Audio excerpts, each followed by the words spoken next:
Middle-earth is Tolkien's shared world, but most people know it only through The Hobbit and The Lord of the Rings. Those stories take place on one continent, not the whole setting, and that matters because the map, history, and peoples around them are far larger than the journey of a single ring. Beneath the familiar names are older kingdoms, forgotten wars, and regions that shaped the story long before Frodo or Bilbo appeared. The key to understanding Middle-earth is that it is both a place and a long record of change. Its mountains, forests, coasts, and ruined cities are not just scenery, they are the remains of earlier ages, when elves, men, dwarves, and darker powers all left their mark on the land. Once those layers come into view, Middle-earth stops looking like a backdrop and starts looking like the center of Tolkien's world. To understand Middle-earth as a map, start with the fact that it is a continent with real distance, hard borders, and regions shaped by terrain. Its western edge meets the Great Sea, Belega, and that coast holds some of the best-known places in the legendarium, the Elven Havens, the western shores, and lands where the past feels especially close. Move inland, and the land quickly breaks into forests, river valleys, hills, and mountain chains that separate one region from another instead of blending it all into a single fantasy backdrop. In the far northwest lies Eriador, the broad western land that includes the Shire, Bree, the Lone Lands, and the ruins of older realms. By the Third Age, it is no longer a center of power. Much of it feels emptied out, and that emptiness matters. Old roads still cross broken kingdoms, and travelers move through country that once held more people, more strength, and more history than it does now. That same western region includes Rivendell, hidden in a valley near the foothills of the Misty Mountains, and farther west still, the Grey Havens on the coast, where the elves prepare to leave Middle-earth. The Misty Mountains are one of the clearest dividing lines on the map. They stretch for a great distance and force travel into passes, hidden routes, or long detours. West of them are the lands most closely tied to the early Third Age story. East of them is Wilderland, the country around the Anduin Valley, Mirkwood, and the lands that reach farther toward the east. This side of Middle-earth feels more exposed and more contested, with older powers leaving their mark on the land. The Great River Anduin runs through the center of the continent as a major route, but it also divides kingdoms, forests, and frontiers. South of the central lands, the map changes again. Gondor sits in the southwest as one of the great human realms, built around cities, borders, and defenses meant to resist Mordor and other threats. East of Gondor lies Rohan, a wide grassland kingdom that is more open than Gondor's stone strongholds and very different from the wooded or mountainous lands farther north. These realms show that Middle-earth is not one culture spread across different scenery. It is a continent of separate peoples, each shaped by its own land. Farther south, the larger legendarium reaches into regions that are only partly described in the best-known stories, but they still suggest a wider world beyond the main narrative. Farther east, beyond the maps most readers know best, the world continues. Tolkien points to broad eastern lands that are often only named in passing, and that limited detail gives Middle-earth scale without fixing every border. The same is true in the far south, where the land stretches into other climates and other peoples outside the central western tale. That omission is part of the design. The world feels large because it is not fully closed around the story we follow. The seas and mountain ranges do as much work as the kingdoms. The Great Sea marks the western edge of the known world for most of the elves and men in the stories. The White Mountains form a major barrier in the southwest, while the Misty Mountains become the great spine of the north. Between those highlands and the rivers below them, roads and settlements appear where they can survive. That is why Middle-earth does not feel like a flat stage. Water, stone, distance, and terrain decide where people live and how kingdoms connect. By the time the main stories begin, this continent is already ancient. Most of what remains on the map is not newly founded, but layered with memory, ruins, and borders inherited from earlier ages. So the first thing to understand about Middle-earth is not just where its places are, but how far apart they are, and how much of the world sits beyond the narrow path the famous stories follow. Once that is clear, the map stops looking like a handful of locations and starts to look like a real continent with distinct regions, long frontiers, and history written into the land itself. Long before the kingdoms of elves and men rose in the Third Age, Middle-earth had already been remade by older powers and older wars. In Tolkien's legendarium, the world does not begin as a settled place. It begins as Arda, the created world, and Middle-earth is only one part of it.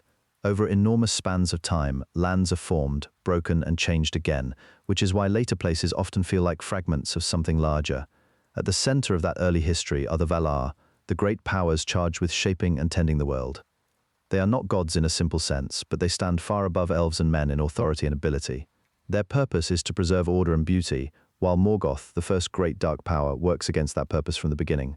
He is more than a later tyrant. He is the source of corruption and ruin that runs through the earliest ages. A great deal of Middle-earth's history is shaped by the struggle between creation and the will to dominate it. That conflict leaves scars that remain visible much later. The geography of Middle-earth is not random. Mountains are raised, seas are broken, and whole regions are altered by the wars of the Valar and Morgoth's forces. The continent readers know in the later ages is only the latest version of a world that has already been damaged many times. Beleriand, for example, is central to the first age and then is largely lost beneath the sea. Destruction on that scale is part of the setting's foundation. The first age is where many of the oldest surviving stories take place, and it sets the pattern for almost everything that follows. The elves awaken and begin their long history in Middle-earth. Some travel west, while others remain and build realms in the lands that will later become part of the legend. These kingdoms are often proud, wealthy, and highly skilled, but they are also vulnerable because Morgoth's power grows through war, fear, and deceit. The great elven strongholds of the age do not simply fade with time. They fall because they are attacked, betrayed, or worn down by powers too large for any one realm to resist. That is one reason Tolkien's world feels older than the stories most readers begin with. The land is full of ruins because the ruins matter. They are the remains of kingdoms, fortresses, and coastlines that existed before the map was narrowed by later ages.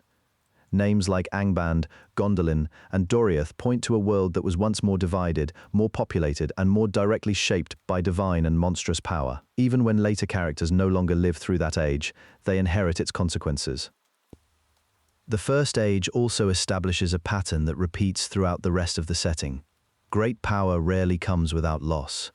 The elves achieve remarkable things, but their victories are often temporary. Morgoth's influence spreads through corruption, breeding, and intimidation, and the lands he touches are changed permanently. Some regions become wastelands, some are drowned, burned, or emptied. Others survive only as memory. That is why the later geography is so layered. Middle-earth is not just a map of places where stories happened. It is a record of what survived after older histories were erased. Even the tension between sea, mountain, and inland realm has roots in this era. The western lands are tied to the elves' longing and to memory of a more direct connection with the divine. The north becomes a region of strongholds, rival powers, and long defensive lines. The south and east are less fully described in the main tales, but the First Age already shows that Middle-earth is not a simple center with empty edges.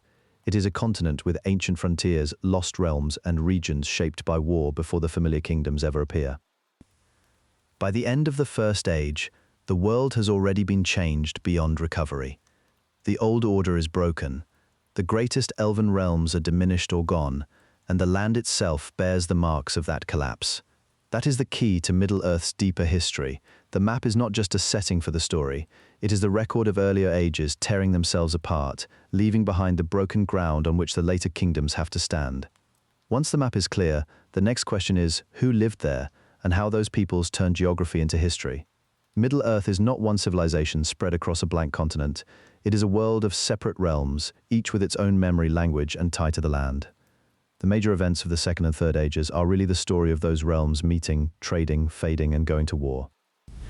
In the far west, the elves still hold the last remnant of their ancient presence. Lindon matters because it lies near the sea and serves as a final western refuge. It is no longer the center of elven power that earlier ages knew, but it preserves a direct link to that older world. The elves there are defined less by expansion than by memory, patience, and departure. Rivendell serves a similar purpose in a smaller, more hidden form. It is a sheltered stronghold inland, built for refuge, learning, and preservation. It does not try to control territory. It survives by being hidden, protected, and difficult to reach. Lindon and Rivendell together show what the elves become in the later ages, guardians of remnant places, not rulers of wide lands. The dwarves relate to the world differently. Their great realms are in the mountains, where stone offers defense, craft, and depth. That makes them one of the most concentrated peoples in Middle-earth. They do not spread evenly across open land. They build where the mountains are strong, where mines can be worked, and where halls can be carved into the earth.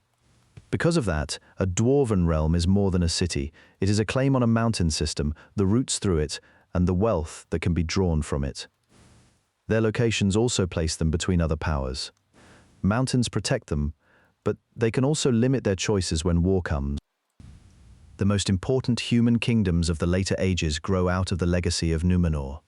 The Numenoreans are tied to a lost island realm that gave them unusual strength, long life, and a strong sense of destiny. After Numenor's fall, survivors established new realms in Middle-earth, and their descendants become the great Numenorean kingdoms of the Third Age. Gondor is the most important of these on the map. It sits in the south of the Western Lands, controlling river crossings, coastal approaches, and defensive borders. Its importance comes from position as much as from population. Gondor is a frontier kingdom, holding the line between the settled west and the hostile lands beyond. Its history is one of endurance under pressure, which makes it one of the clearest examples of how geography and politics are inseparable in Tolkien's world. Rohan occupies a different kind of ground. It is not a mountain kingdom or a sea kingdom.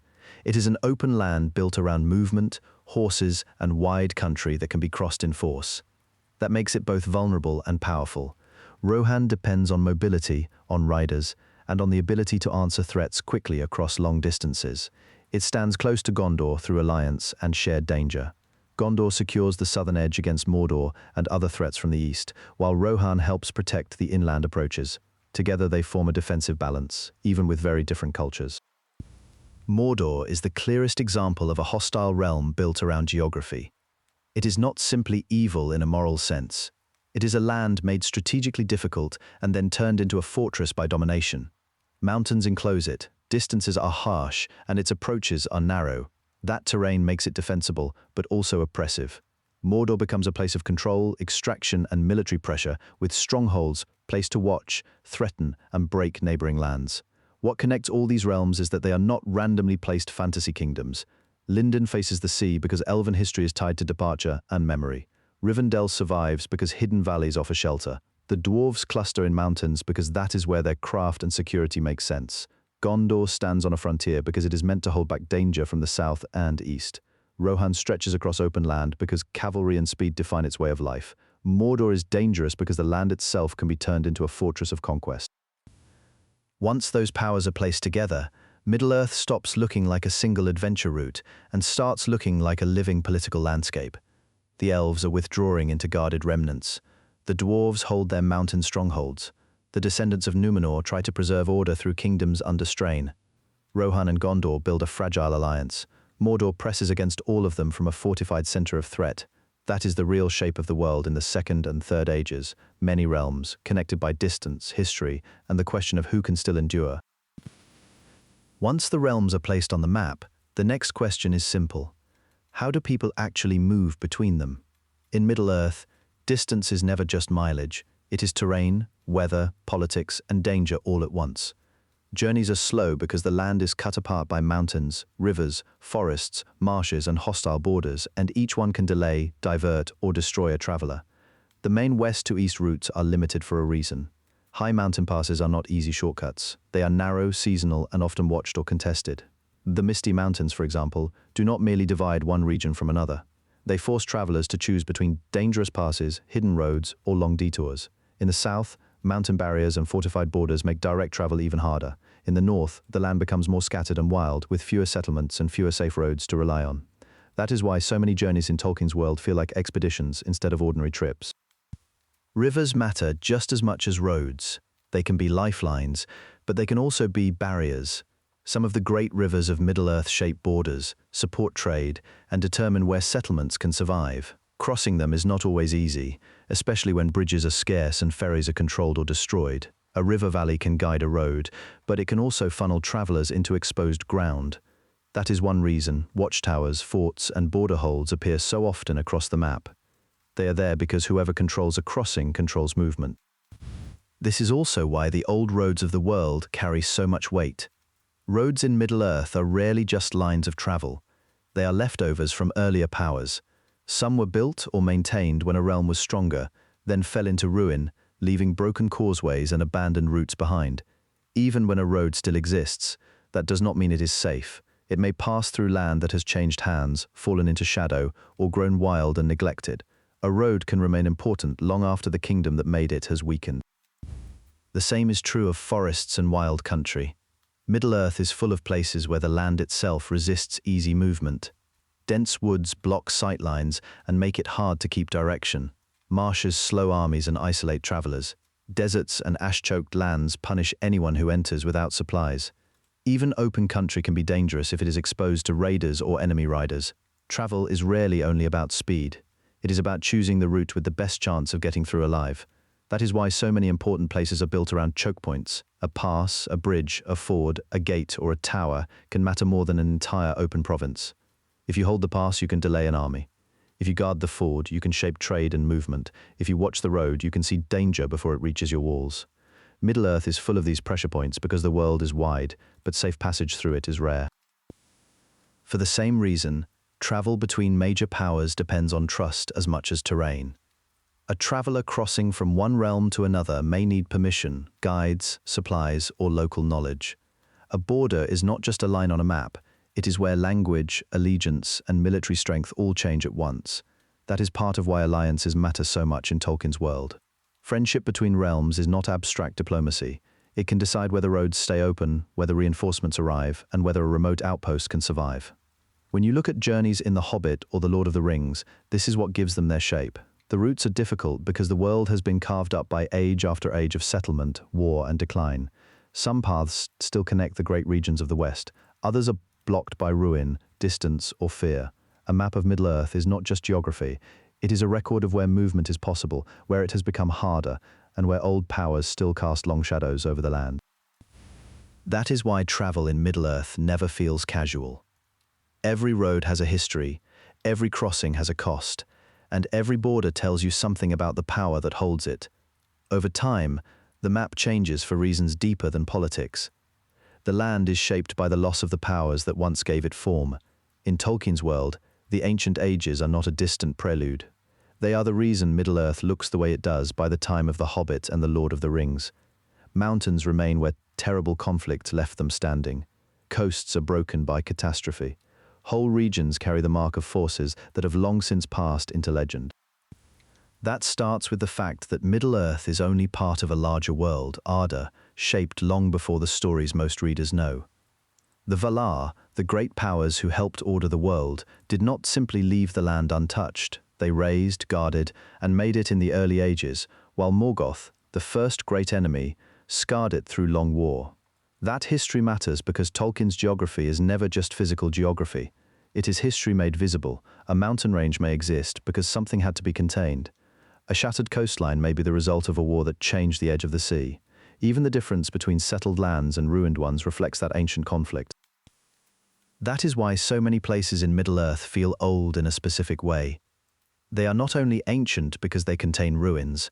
They are remnants of earlier powers that were stronger, stranger, and more direct than the world that follows them. The elves, especially those who remain in Middle-earth, are tied to that older order. Their realms preserve memory more than expansion. Lindon stands as one of the great western elven lands of the Third Age, but it is already a shadow of earlier splendor. Rivendell is a refuge, not an empire. It keeps lore, shelter, and continuity alive, but does not spread outward the way a human kingdom might. The pattern holds across their history. The older peoples endure by preserving, not by conquering. The same is true of the dwarves. Their great halls in the mountains are strong, but they are also enclosed, defensible, and increasingly isolated. They remain tied to stone, craft, and hidden wealth, yet their strongest realms are often under pressure from the wider world.